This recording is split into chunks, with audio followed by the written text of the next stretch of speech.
The auctioneer dropped the gavel at $50, and Dale Kruger laughed loud enough that the barn swallows startled out of the rafters. It was the kind of laugh a man uses when he wants the whole room to know which side of the joke he stands on. The gavel had come down on Lot 72, and Lot 72 was a rusted iron signal box pulled off a stretch of the old Milwaukee Road right-of-way, hauled to the sale barn on a flatbed, and set in the dirt between a broken hay rake and a stack of chicken crates. It was a heavy, ugly thing, about the size of a small icebox, painted once in railroad black and now bloomed over with orange rust, the color of a dying maple. Its door was welded shut. Its lock had been drilled and plugged. Its hinges were fused.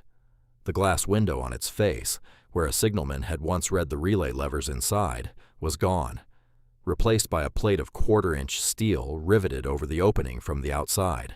Somebody, a long time ago, had wanted this box closed and had meant for it to stay that way. It was the 14th of April, 1979, at the Halverson Farm Auction, 6 miles north of Boone, Iowa, on a Saturday that smelled of turned earth and diesel.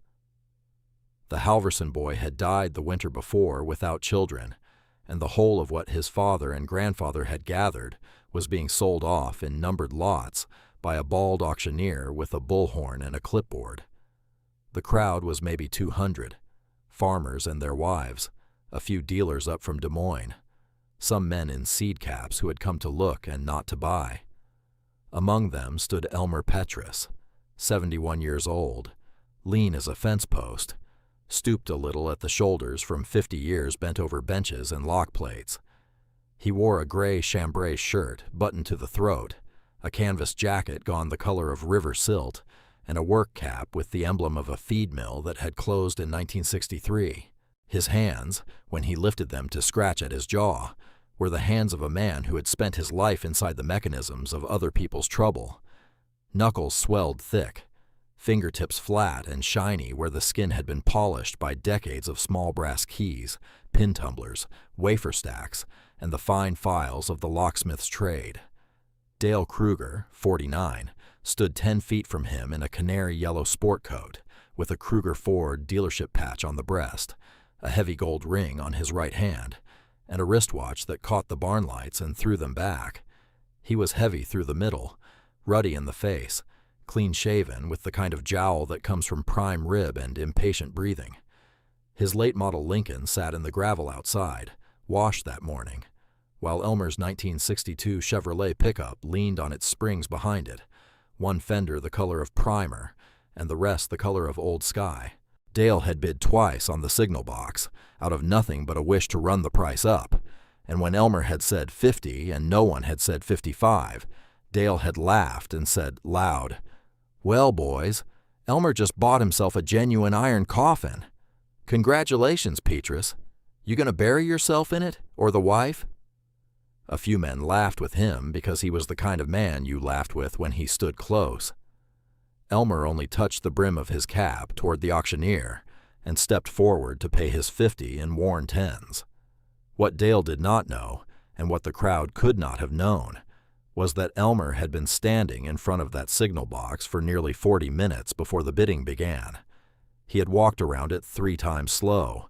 He had knelt at the base of it and looked at the weld along the door seam where somebody had run a bead so careful, and even it looked machine-laid, though he could tell from the small human variation at the corners that it had been laid by a hand that loved the work. He had put his palm flat against the steel and felt, through the cold, the faint imbalance of weight, the way a thing that is only iron does not sit on the earth quite the same as a thing that is iron and something else. He had read the small stamped plate near the top, Milwaukee Road Signal Department, property number 4471, and beneath it, worn almost smooth, a set of initials scratched by hand into the paint before the paint had dried, JRM. He had known those initials the moment he saw them, though he had not spoken of it to anyone standing near him, and though he had not seen them written for 31 years. Elmer's father had been a section hand on that same railroad, and Elmer had learned locks the way some boys learn scripture, from an old German named Konrad Lehr, who kept a shop on Story Street from 1919 until the day he died at his bench in 1951. Konrad had taught him that a lock is only a story. A piece of metal tells about the man who made it, and that if you listened long enough, the metal would always say the name of its maker. "A weld," Konrad had said once, in his slow accent, tapping a scarred thumb on a chunk of boilerplate, "is a man's handwriting in steel. You learn the hand, you know the man." Elmer had not forgotten. He had not forgotten either the name of the signalman on the Milwaukee Road, who had welded his own signal boxes shut in the spring of 1948 because he did not trust the company men to leave his work alone, and whose initials had been John Ridley Mercer, and who had died 2 months later in a switching yard outside Perry, under circumstances the company had ruled an accident, and the town had ruled a suicide, and which Elmer, who had known John Mercer since they were boys, throwing rocks at the creek together, had always ruled neither. If you have ever watched a quiet man walk past a loud one and known, without being able to say why, that the quiet one was the one to trust, then you already understand what kind of story this is, and you might take a second to subscribe, because this channel is built for people who still believe that patience is a form of strength, and that a man's hands can tell you more about him than his mouth ever will. Elmer and 2 of the sale barn hands wrestled the signal box onto the bed of the old Chevrolet with a pair of come-alongs and a plank. The truck's springs groaned and settled 2 inches lower. Dale Kruger, walking past with a cup of coffee, tipped his hat in mock salute and said, "Drive careful, Petrus. Wouldn't want to lose the tin coffin on Highway 17. Elmer nodded once, closed the tailgate, and drove home at 35 miles an hour with the box riding heavy behind him, and the April sun laying long across the fields. There is a kind of patience that looks like weakness, right up until the moment it doesn't, and Elmer had lived his whole life inside that kind of patience. He drove home past the drainage ditches and the new plowed rows, and did not once look in the rear view to see if anyone was following or laughing. He had a thing to do, and the doing of it did not require an audience. His shop stood behind his house on a 1/4 acre of grass gone to clover, a low white building with a tin roof, and a sign over the door that said only, "Petrus, Locks and Small Repair." Inside it smelled of oil and brass, and the particular dust that collects on a workbench used by one man for 50 years. He unloaded the signal box alone using a chain hoist bolted into the ceiling joist, set it upright in the middle of his concrete floor beneath a hanging bulb, and stood looking at it for a long time before he touched it again. Then he went into the house, ate a supper of cornbread and beans, washed the plate, and went to bed. The box could wait until morning. The box had waited 31 years. By Monday, the story of Elmer Petrus and the tin coffin had traveled the length of Boone County. At the Sunrise Cafe on Story Street, Dale Kruger held court in the corner booth and told the story 3 separate times to 3 separate audiences, each telling louder than the last. He had a name for it now. He called it the boat anchor. He said Elmer had bought himself a $50 boat anchor, and that the only thing inside it was going to be more rust and maybe a dead mouse, and that when it came time to bury Elmer, they could just drop him in the box and roll the whole business into the Des Moines River and save on a headstone. Men who did not particularly like Dale laughed anyway, because his laugh had a kind of pull to it, and because it is easier to laugh than to say nothing when a loud man is watching your face. If you have made it this far into the story, do yourself the small favor of hitting subscribe, because what happens inside that shop over the next 11 nights is the part I have been waiting to tell you, and you will want to be here when the door finally opens. Elmer's oldest friend, a retired mail carrier named Hollis Beam, came by the shop on Tuesday evening with a thermos of coffee and stood in the doorway, looking at the box with his hands in his pockets. "Elmer," he said, "you know what they're calling it downtown." Elmer, who was measuring the seam of the weld with a pair of calipers, said, "I have a general idea." Hollis said, $50 is $50, Elmer." Elmer set the calipers down and looked at his friend for a long moment. "It'll open," he said. That was all. Hollis stayed another 10 minutes talking about the weather and the price of soybeans, and then he left, and Elmer went back to his measuring. He did not use a torch. He did not use a chisel. He did not use any of the loud, brute methods a man in a hurry would have chosen. He had known from the first look that the box had been closed by a signalman, and that the signalman had been John Mercer, and that John Mercer had welded that seam with his own hand for reasons that mattered to him. And Elmer would not undo that work with violence. He would undo it the way it had been done, slow and clean, so that when the door came open, the seam would tell its own story and not be lost in a scar of hurry. He spent the first 2 nights simply cleaning. He wire-brushed the rust off the face and the sides and the top, working in small squares, wetting the metal with penetrating oil and letting it sit, then working again. Under the rust, he found the original black paint, and under the paint, in 3 places along the doorframe, he found small stamped numbers he had suspected would be there. Milwaukee Road signal boxes of that vintage had been fitted with a secondary internal lock that was not visible from the outside, a small brass pawl set into the door's inner edge that could only be released by pressure applied through a particular sequence of taps on the outside face. Conrad Lair had shown him one, once, in 1934, and had told him the sequence was not a secret, but a tradition, passed among signalmen the way carpenters pass on the trick of a scarf joint. 3 taps high, 2 low, 1 center. Elmer did not need to guess. On the 3rd night, he addressed the weld itself. He used a fine hand file, not a grinder, because a grinder eats metal and a file only asks it to move over, and he worked in strokes of no more than an inch at a time, resting the file often, keeping the seam cool with a damp rag. It was work of the kind young men have no use for, and old men understand as prayer. His apprentice, a quiet boy of 19 named Wendell Hogue, who came in 3 afternoons a week to learn what Elmer would teach him, watched from a stool by the door on Wednesday and said, after a long while, "Mr. Petrus, how long is this going to take?" Elmer, without looking up from the file, said, "As long as it takes." Wendell nodded and did not ask again.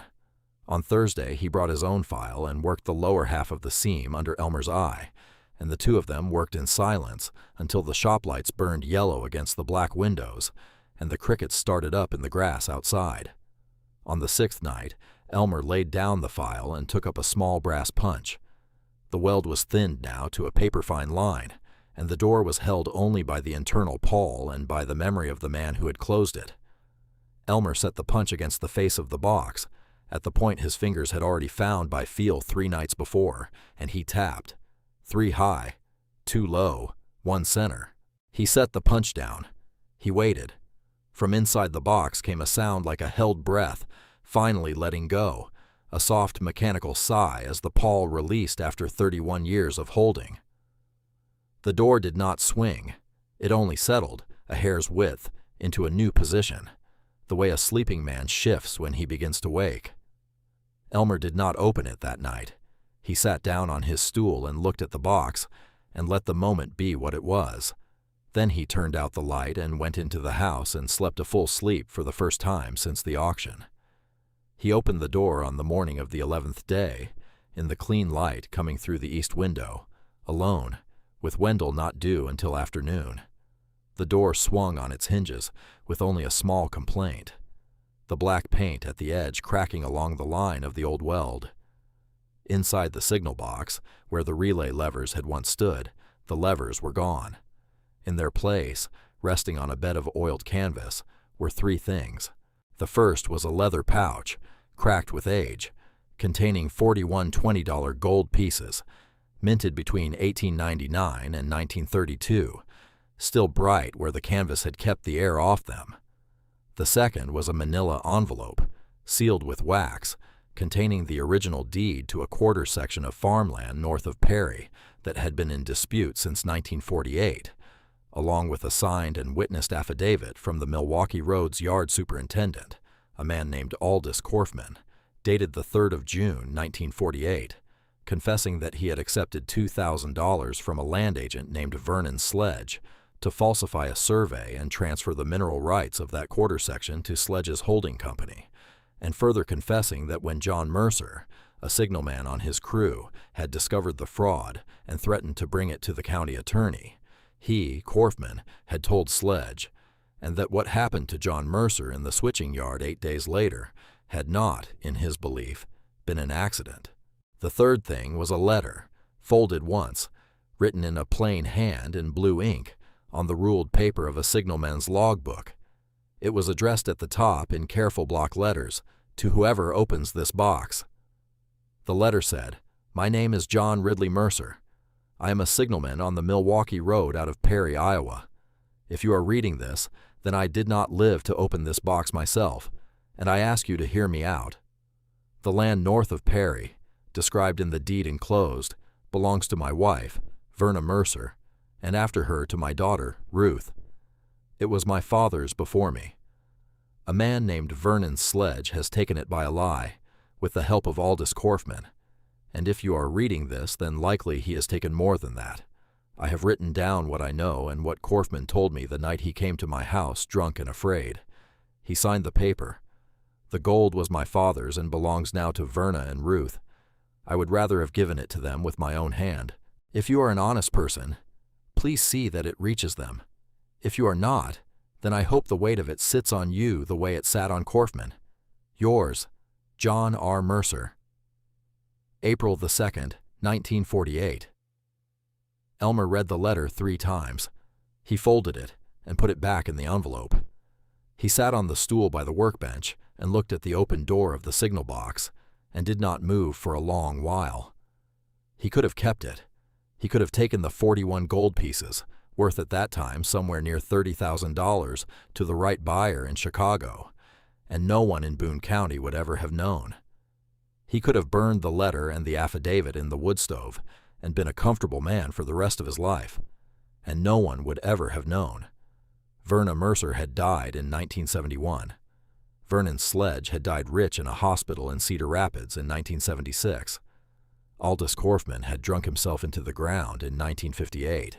Only Ruth remained, a woman of 49 now, working as a nurse in the county hospital in Perry, raising 2 boys alone after her husband had left. She did not know Elmer Petrus from any other old man in a canvas jacket. Elmer closed the door of the signal box gently, as if the man inside were only sleeping. Then he put on his cap and drove to Perry. He found Ruth Mercer Ellings in the parking lot of the hospital at the end of her shift, and he introduced himself as a friend of her father's from a long time ago, and he asked if he might follow her home for a short conversation. She was tired in the way women get tired when they have been carrying a household for years, but her eyes were her father's eyes, and Elmer saw that at once. At her kitchen table, he set down the envelope and the pouch and the letter, and he told her, in as few words as he could manage, what her father had done and what her father had left for her. He did not stay for her tears. He touched the brim of his cap and said, "He was a good man, Mrs. Ellings. Everybody who knew him knew that. Now everybody else will know it too." Then he drove home in the dusk, with the truck bed empty, and the springs riding high, for the first time in 3 weeks. The affidavit went to the county attorney within the month. The deed was quieted in Ruth Ellings' name by August. The story of John Mercer, signalman, who had died not by his own hand, but by the hand of men who had been afraid of what he knew, was printed in the Perry Chief, and then the Des Moines Register, and then a small piece in the Chicago Tribune. The land was worth, in 1979 dollars, something over $400,000, and the mineral rights, still active, more than that. Ruth Ellings paid off her house, sent her boys to college, and endowed a scholarship at the Perry High School in her father's name. Dale Kruger read about the signal box in the Register on a Sunday morning at the Sunrise Cafe with his coffee going cold in front of him. He did not say much that day, or in the weeks that followed. His dealership, which had been running on more talk than balance sheet for some years, went under in the winter of 1982, and he moved to Fort Myers, Florida, and was not much spoken of in Boone County after that. The signal box itself was donated by Ruth Ellings to the Iowa Railway Museum in Boone, where it stands today near the entrance with its door propped open and a small brass plaque beside it that reads, Milwaukee Road Signal Box, number 4471, sealed by signalman John Ridley Mercer, April 1948, opened by Elmer Petrus, locksmith, April 1979. The truth kept inside was returned to its rightful owner. Some things wait a long time to be known. Elmer went to the museum once, on a Thursday evening in the fall of 1979, after the day visitors had gone. He stood 10 feet from the box with his cap in his hands and looked at it for perhaps 2 minutes. Then he put his cap back on and walked out to the old Chevrolet and drove home, and made himself a supper of cornbread and beans and washed the plate, and went to bed. Wendell Hoag took over the shop in 1986. Elmer died in his sleep in 1991, 83 years old, and the obituary in the Boone News-Republican described him only as a locksmith and a good neighbor, which was the way he would have wanted it. Dale Kruger read price tags, and Elmer Petrus read locks, and that was the whole distance between them. So I will leave it with you. If you had stood in that shop on the morning of the 11th day, alone, with 41 gold pieces on a bed of oiled canvas, and no living soul to know what you took and what you left, would you have driven to Perry with the envelope on the seat beside you? Or would you have closed the door of the signal box and walked away a quieter and richer man?